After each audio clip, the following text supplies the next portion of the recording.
Imagine you are a security officer at a massive corporation, and you have just spent millions of dollars securing your digital perimeter.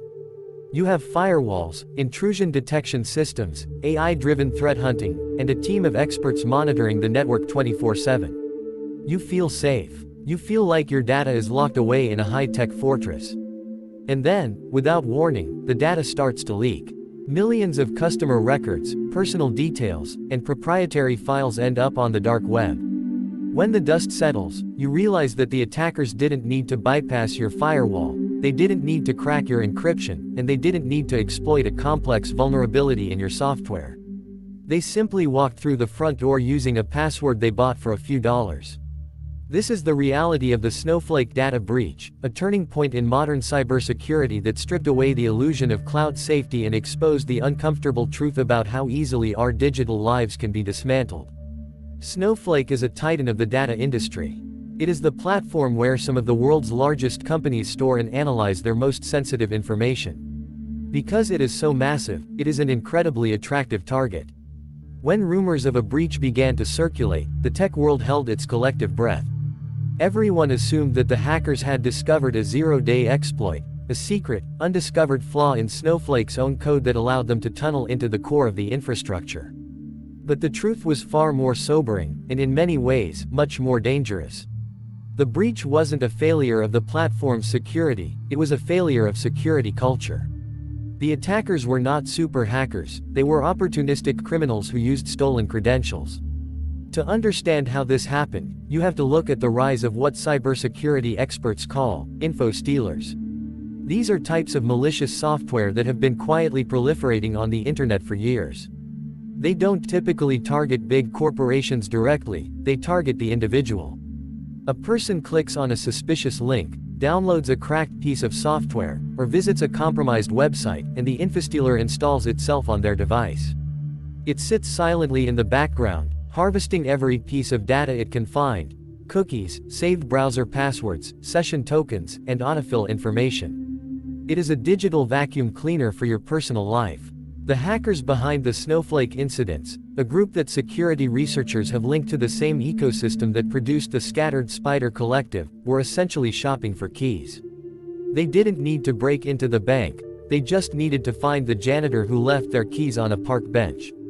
They gathered thousands of credentials, many belonging to employees of major companies who had access to their organization's Snowflake instances. And here is where the catastrophe truly took root. Many of these accounts did not have multi-factor authentication enabled. Multi-factor authentication, or MFA, is often described as the last line of defense. It's the code sent to your phone or the push notification you have to approve when you log in. It is the simple, annoying hurdle that keeps hackers out even if they have your password. But in the fast-paced, high-pressure environment of corporate IT, MFA is sometimes treated as an obstacle to efficiency rather than a necessity. In the case of these compromised Snowflake accounts, it was a glaring, gaping hole. The attackers took the stolen credentials, bypassed the lack of MFA, and logged into the corporate environments as if they were legitimate employees. Once they were inside, the damage was rapid. Because they were authenticated as legitimate users, their actions didn't trigger typical hacker alerts. They weren't breaking in, they were just logging in. They could query databases, export massive tables of information, and exfiltrate data at scale. Companies like Ticketmaster, Advance Auto Parts, and many others found themselves in the crosshairs, not because their software was faulty, but because a single employee's credentials had been compromised on a personal device somewhere else, and that account lacked the basic protection of a second verification step. The fallout was immense. It forced a massive, industry-wide panic, causing Snowflake to release updates and urge its customers to mandate MFA for every single user. But the damage had already been done. The breach wasn't just a loss of data, it was a loss of trust.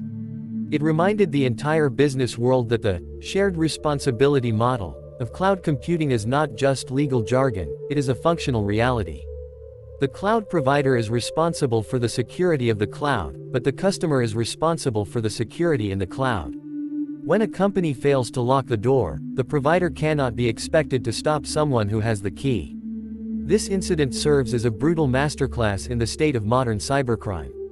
We have spent the last 2 decades building higher walls around our corporate networks, shifting everything to the cloud, and relying on sophisticated AI to monitor our traffic. But we have fundamentally failed to solve the people problem. As long as employees use the same password for their personal social media and their corporate portal, as long as devices remain infected with info-stealing malware, and as long as companies treat multi-factor authentication as an optional layer rather than a baseline requirement, these breaches will continue.